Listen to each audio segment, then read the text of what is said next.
Saludos ya.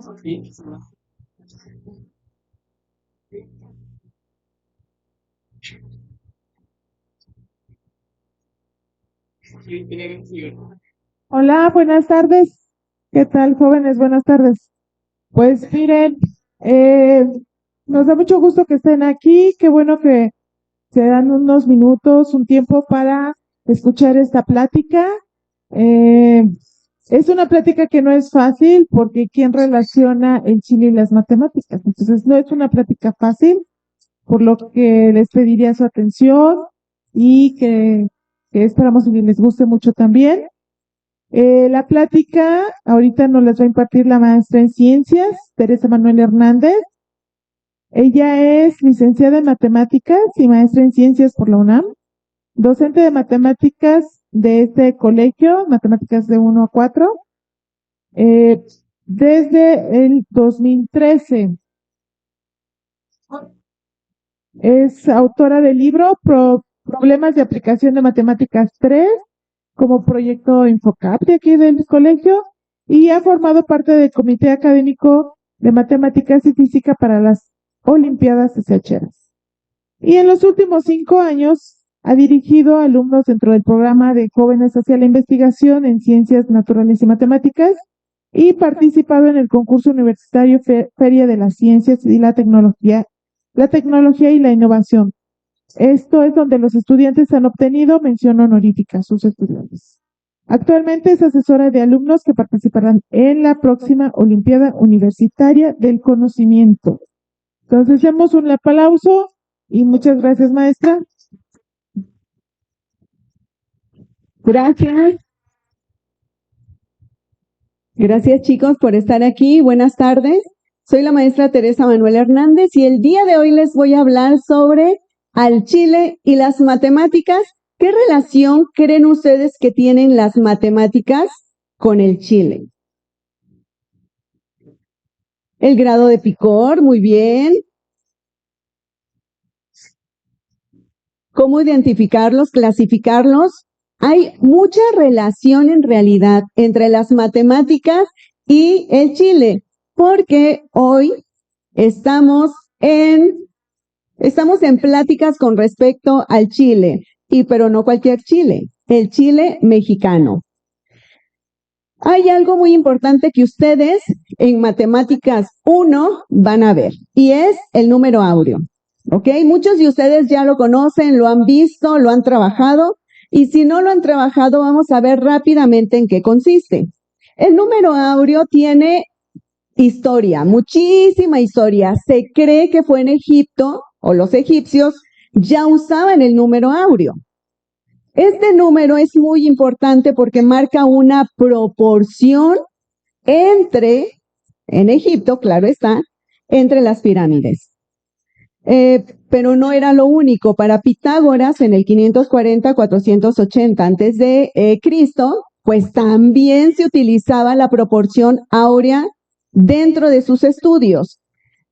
Para el 490, vean, estamos hablando de Euclides, de Fidias, de Viturbrio. Todos estos personajes utilizaban ya un número conocido como el número áureo. ¿Pero qué es el número áureo? En realidad es un número. Fibonacci también utilizó en la sucesión como la relación directa con el número phi. Luca di Borgo también tenía esta relación, conocía esta proporción.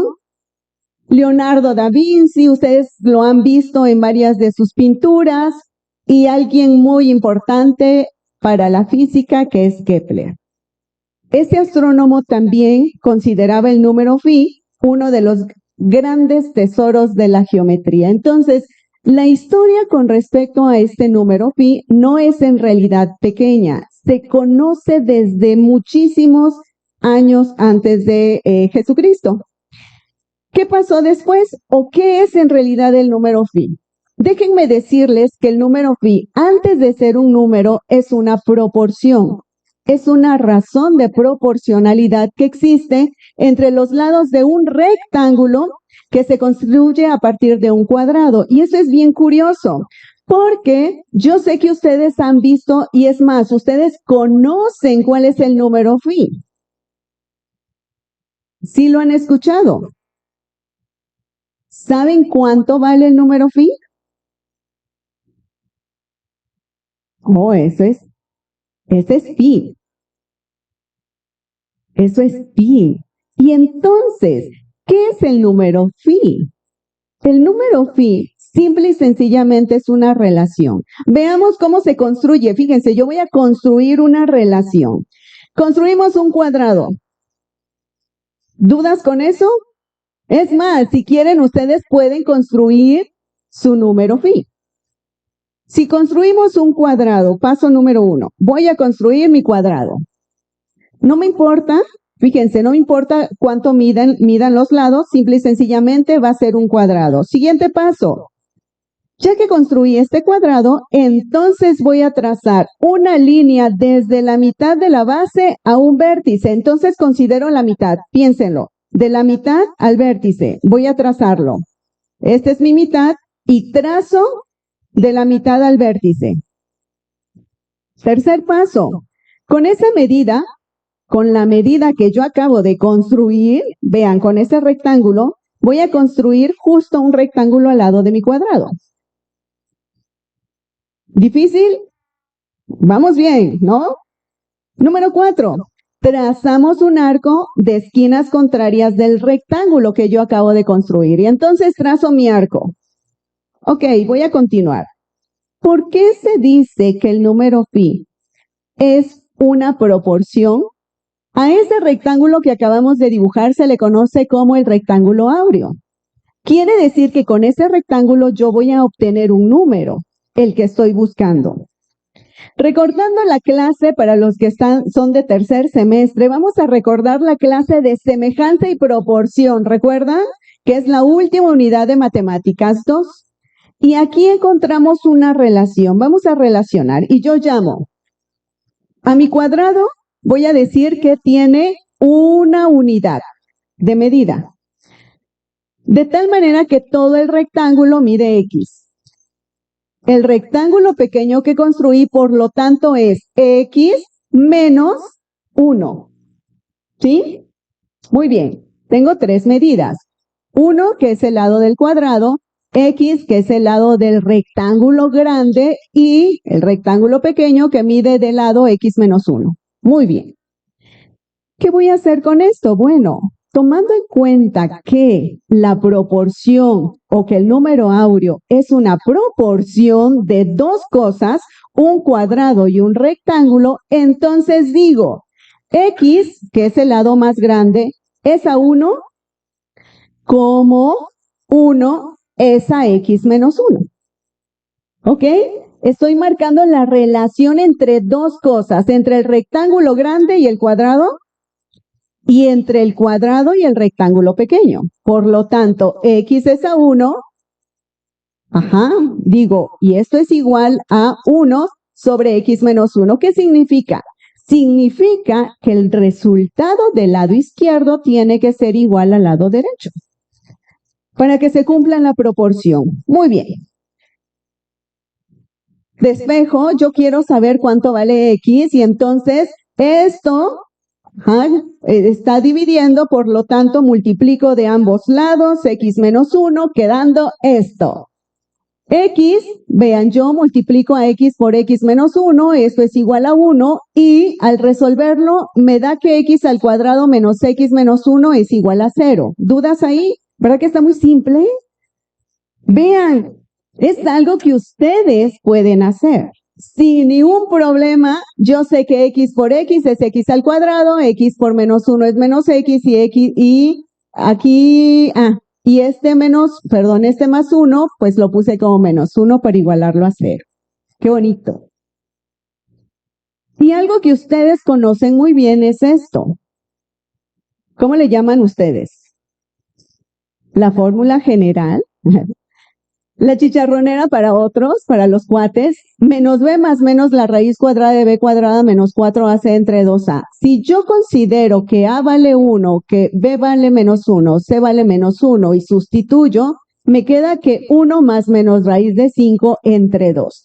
Y ustedes pueden sacar la calculadora, pueden hacerlo, vean, no les estoy mintiendo. 1 más raíz de 5, aquí le puse 6, perdón, es entre 2. 1 más raíz de 5 entre 2. Si ustedes hacen eso, significa que para cualquier, fíjense, para cualquier X que satisfaga que el rectángulo valga X, tu lado tenga un número y que este cuadrito valga X menos 1, para cualquier rectángulo que satisfaga esto, entonces tu razón o tu proporción va a ser 1.618.033.98, bla, bla, bla, bla, bla. A esto se le conoce como el número phi. Este número es muy importante. Se utiliza mucho en el arte porque marca la belleza de las cosas. Significa que es deseable, significa que lo que tú estás viendo es muy bonito y es una de las formas en las cuales los rostros pueden clasificarse como los más bellos. Perdón, si tu rostro cumple, si se construye un rectángulo en tu rostro y este cumple con la proporción áurea, significa que tu rostro es perfecto, que es hermosísimo, ¿no? Eso es interesante. Y esto se ha utilizado en muchísimas cosas. La proporción entre el lado mayor y el lado menor de los rectángulos es el número áureo llamado phi. Satisface para la relación entre el cuadrado más grande y el rectángulo. Si yo construyo otro cuadrado y otro rectángulo, se debe de cumplir. Si yo construyo otro cuadrado y otro rectángulo, vean, todo en este rectángulo, todo debe de cumplir con esa relación. Otra de las cosas es que si sucesivamente seguimos haciendo rectángulos con este proceso, entonces la proporción se va a mantener. Dos condiciones muy importantes. ¿En dónde la hemos visto? Bueno, vean. ¿Han escuchado esto?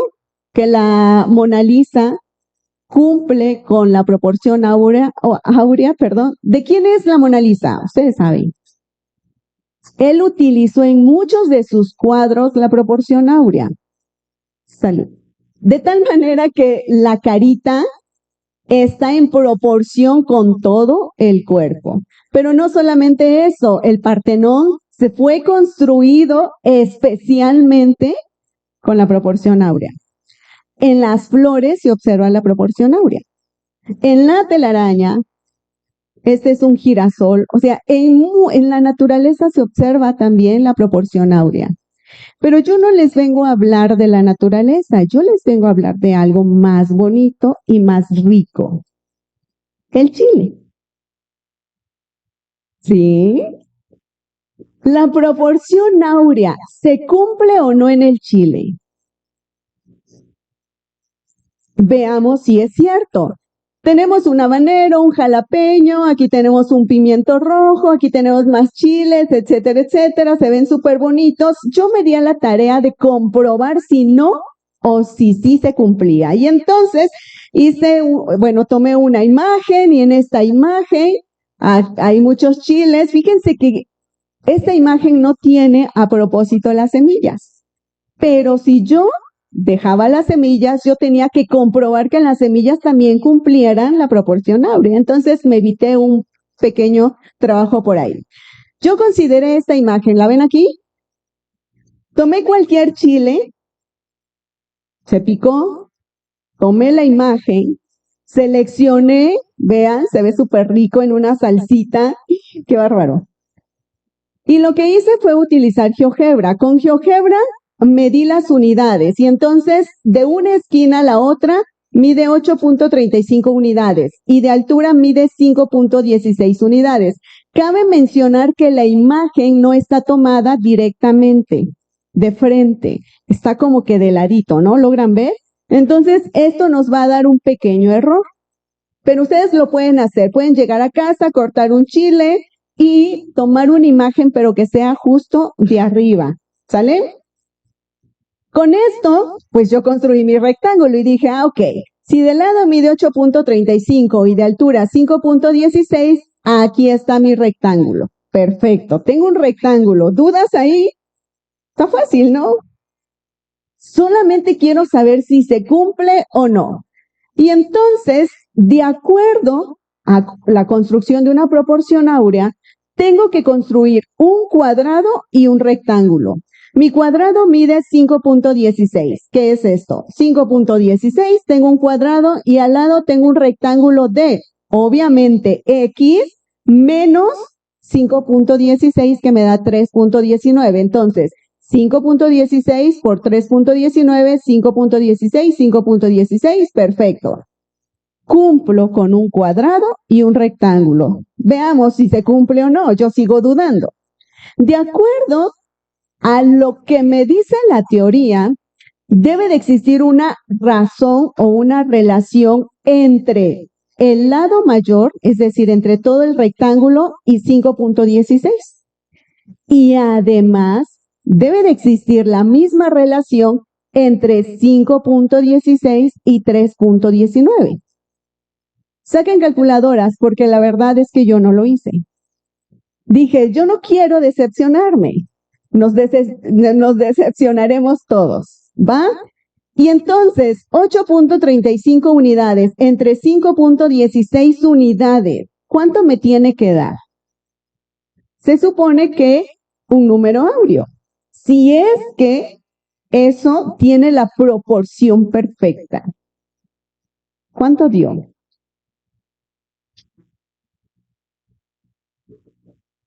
Ok, se acerca. ¿1 punto qué?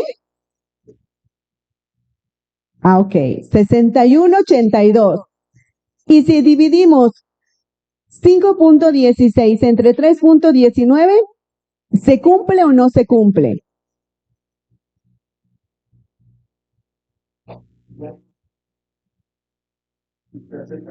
Se acerca, pero no. Se acerca, pero no. ¿Qué pasa aquí? Si da 1.61. El número debe de ser 1.6183305 y ya no me aprendí los demás. Se acerca. Obviamente hay algo por ahí que nos está fallando y pueden ser muchas cosas. La medida no es exacta, la imagen no fue tomada de manera correcta, pero tenemos el primer acercamiento a una proporción áurea.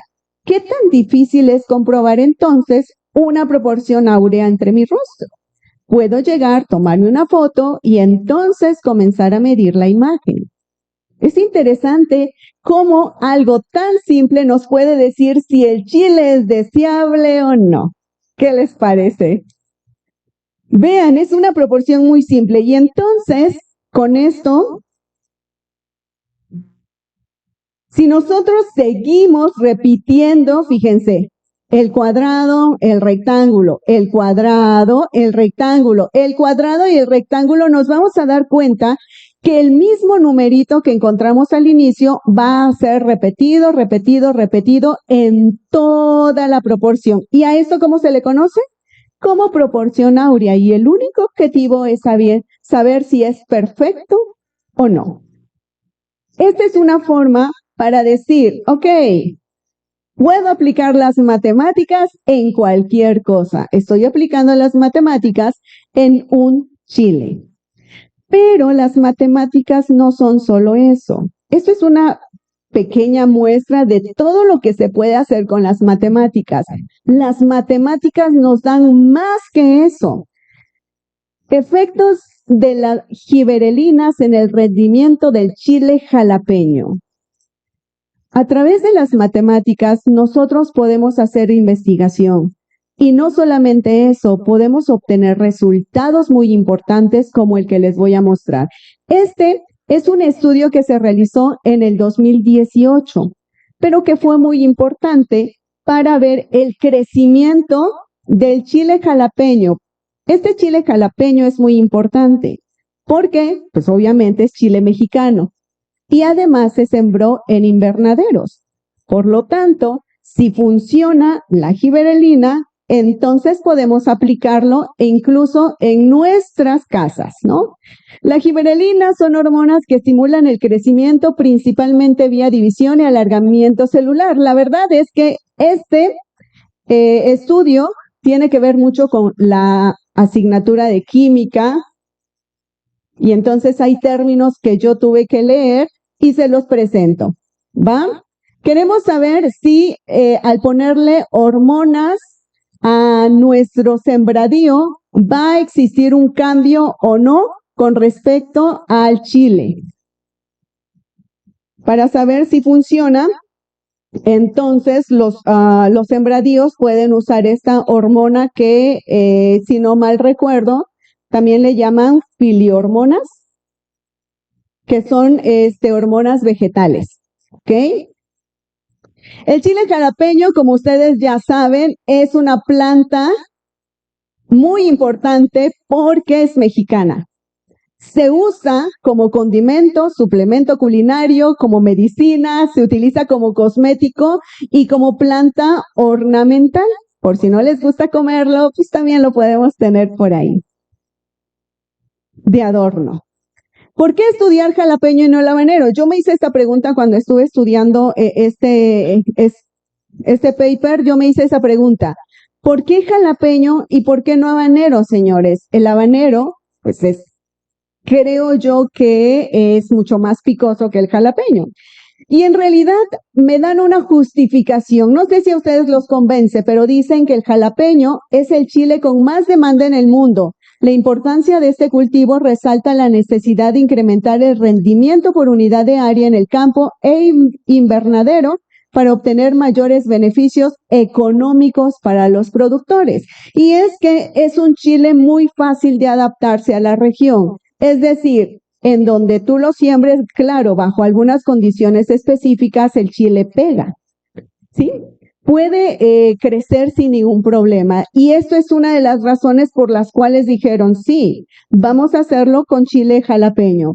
Y el objetivo del trabajo es, vean, viene la justificación, después viene el objetivo del trabajo, es evaluar el efecto de la aplicación de gibberelinas en el rendimiento del chile jalapeño, pero producido en invernadero. Aquí el objetivo ya es específico. ¿En qué consistió el experimento? Se los platico rápidamente. Se hicieron 2 experimentos. En uno se evaluaron 5 dosis de gibberelinas. 0 dosis y le llamaron testigo. 10, 30, 50 y 500 miligramos por litro que se asperjaron en 1 o 2 aplicaciones. Es decir, utilizaban litros de agua, en ellos le ponían diferentes cantidades de gibberelinas y entonces regaban el sembradío.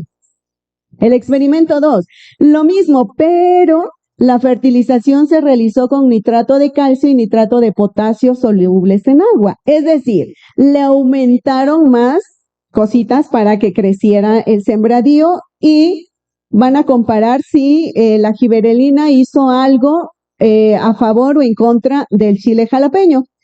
Los materiales y métodos. Les estoy contando, fíjense, les estoy contando todo el experimento. Materiales y métodos. Necesitaban conocer el lugar en donde lo iban a sembrar. En este caso, se estableció un invernadero en el Instituto Tecnológico de Celaya. Pero también necesitan manejar la siembra. ¿Qué tipo? O sea, ¿de cuándo a cuándo voy a sembrar? La fecha de siembra fue del 2 de febrero del 2015 y finalizó el 1 de agosto del 2015. ¿Qué variedad de chile voy a ocupar? Y eso también es importante. Cuando tú vayas a hacer un experimento, necesitas preguntarte, bueno, ¿dónde voy a sembrar? ¿Cuándo voy a sembrar? ¿Qué voy a sembrar? ¿Cómo voy a germinar? Para que yo pueda sembrar o para que yo pueda replantar, necesito saber cómo voy a germinar. Y bueno, está aquí después viene el trasplantado de las plantitas, el riego, la concentración que ya vimos cómo iba a ser. Todo esto es lo que se tiene que hacer en una investigación. Posterior a esto, no se quedan ahí las cosas. Después de que tú hiciste todo tu planteamiento, viste ya los métodos, tienes que ver cuáles son las variables que vas a estudiar. Las variables, ¿dónde se estudian? ¿En qué materias se estudian las variables? ¿Para qué nos sirven las matemáticas? ¿Por qué en química yo tengo que ver matemáticas? ¿Por qué en física también tengo que ver matemáticas? Incluso, ¿qué relación tienen la historia con las matemáticas? Y es que para que tú puedas hacer un experimento necesitas cuestionarte, bueno, ¿qué voy a estudiar? ¿Cuáles son las variables que en realidad valen la pena estudiar? Y aquí hay varias. Las aplicaciones de la gibberelina, la cantidad de la gibberelina, el coeficiente de la variación, los grados de libertad, la longitud del fruto, qué tanto creció el fruto, el diámetro del fruto, el peso fresco de frutos maduros, peso fresco total, peso seco de los frutos maduros, peso seco total, o sea, no es cualquier cosa hacer una investigación. Si tú conoces las variables que vas a estudiar, entonces ya casi lo tienes ganado. Lo único que te falta es, de mis resultados, ¿cómo es el peso fresco total de los chiles? ¿Cuál es el peso seco de los frutos maduros? ¿Cuál es el número total de los frutos que yo tuve? Y respecto a eso, entonces haces un análisis. Pero este análisis obviamente no es cualquier análisis, tiene que ser un análisis matemático, específicamente un análisis estadístico. Y los resultados se los voy a contar. Para el experimento 1 se realizaron análisis de varianza de las variables del rendimiento y este es el cuadro 1. La varianza, no sé, ¿saben ustedes qué es la media? Ok, ¿les suena la media? Muy bien. La varianza es saber qué tanto me acerco a la media, si estoy por encima de la media o por debajo de la media. Y esto me ayuda a saber si estoy muy cerca de la media, entonces estoy haciendo las cosas bien. Y mis datos son buenos y puedo usarlos para posteriormente replicarlos en algún otro experimento. Estos datos mostraron que el número de aplicaciones de gibberelina no afectó a ni una de las variables evaluadas. ¡Qué mal! ¿Recuerdan las variables? El tamaño del fruto, el largo del fruto. No sé, a mí se me ocurrió y el color del fruto, ¿qué pasó? Pero bueno, eso no lo consideraron, pero a mí sí me hubiese gustado. Tomar eso como variable. Bueno, no afectó. Por el contrario, los tratamientos de aplicación de la gibberelina afectaron el diámetro del fruto, eso sí. Sí hay, aquí dice que las aplicaciones no afectaron. Déjenles muestro. Las aplicaciones, vean, estas son las aplicaciones. Las aplicaciones, la cantidad de aplicaciones no sirvieron. O sea, no hay una diferencia de que si aplicaron el número de veces. Con una vez funcionó. ¿Por qué? Más adelante lo indica. Por el contrario, el que solo haya existido una aplicación afectaron el diámetro del fruto, la longitud del fruto, el peso fresco del fruto, el peso fresco total, el peso, o sea, sí en realidad está afectando. De alguna manera la gibberelina, sí contribuye justo a que los frutos o sean mejores. Hay que checar el sabor, ¿no? Pero aquí la longitud del fruto. Con esto dicen que la mejora del crecimiento y el rendimiento en el chile con la gibberelina comparado con el control de esto, ¿sale? Y atribuyen que la mejora puede ser debida a una más eficiente utilización de asimilación para crecimiento reproductivo. Es decir, sí funciona, pero ¿por qué funciona? Ahora la siguiente pregunta es, ¿por qué funciona? El experimento continúa, chicos. Hay una segunda parte, hay una tercera parte, o sea, el experimento no termina aquí. Pero ¿por qué les cuento un experimento hecho con chiles? porque esta es una invitación en realidad para la investigación. ¿A cuántos de ustedes les gusta o les gustaría hacer investigación? Plantearse un problema, buscar un objetivo, incluso sembrar algo. ¿Saben ustedes que aquí hay hay un huerto? Todos los que están aquí, ¿sabían que aquí en el Ciladín hay un huerto? No, bueno, les comento. Aquí hay un huerto. Y no solamente se pueden hacer estudios con el chile, bueno, sí, ahorita estoy hablando del chile, pero no solamente hay ese tipo de estudios. La comunidad científica está estudiando el genoma del chile para saber hasta qué punto se les ha permitido adaptarse a otras condiciones como el ambiente con sequía temporal. O sea, hay más investigaciones. El chile de ingrediente clave en la comida mexicana a adyuvante terapéutico. O sea, también hay un estudio en donde están viendo qué tanto ayuda como terapia, pues consumir el chile. Y no solamente eso, en cremas, etcétera, etcétera. Investigadores han determinado que el chile habanero proviene del Amazonas.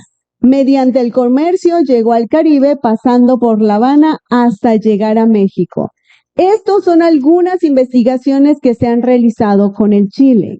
No solamente es ver el crecimiento, es ver cómo se puede producir, reproducir, sino hay más. La invitación es que aquí hay un huerto llamado Huerto Mayagüel. Estas son fotos que se tomaron de los compañeros que han estado trabajando con sus alumnos. Han sembrado, ya cosecharon, es más, ahí están las papitas cosechadas. También no le puse las fotos de los jitomates, pero comimos ensalada. O sea, el semestre pasado hicimos toda una fiesta de todo lo que se sembró en el huerto. Y no solamente eso, también los compañeros están trabajando proyectos de investigación y próximamente se va a hacer un invernadero. Y en él se podría sembrar chile. Esta es el logo del Ciladín Sur y se llama Huerto Mayagüel. Ahorita lamentablemente no hay todavía cosas en crecimiento, pero sí ya están comenzando a sembrar. Entonces, si se quieren acercar, está la maestra Magali. Ella está trabajando los proyectos del huerto. Por si a alguien le interesa, conéctese con ella o avísenme a mí y podemos traerlos para hacer incluso proyectos de investigación que ustedes quieran realizar. ¿Cuáles son mis referencias? Vean, esto son los papers que utilicé para que ustedes pues más o menos sepan cuáles han sido las referencias y si tienen alguna duda, pregunten ahorita o callen para siempre. Gracias.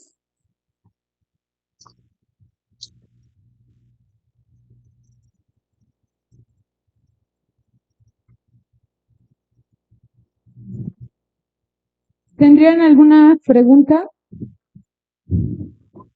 sobre el número áureo? ¿Sobre las aplicaciones de las matemáticas? ¿No? ¿Ninguna? Okay. Ya lo saben todo. Entonces, si no tienen ninguna pregunta, agradecemos nuevamente a la maestra Teresa Manuel por su charla y darnos una introducción de todas las aplicaciones que puede tener las matemáticas en diferentes estudios y en diferentes proyectos de investigación. Agradecemos su presencia y espero que en próximos días alguna de ustedes se anime y quiera trabajar proyectos de investigación, ya sea en el huerto o relacionado con las matemáticas con la maestra Teresa.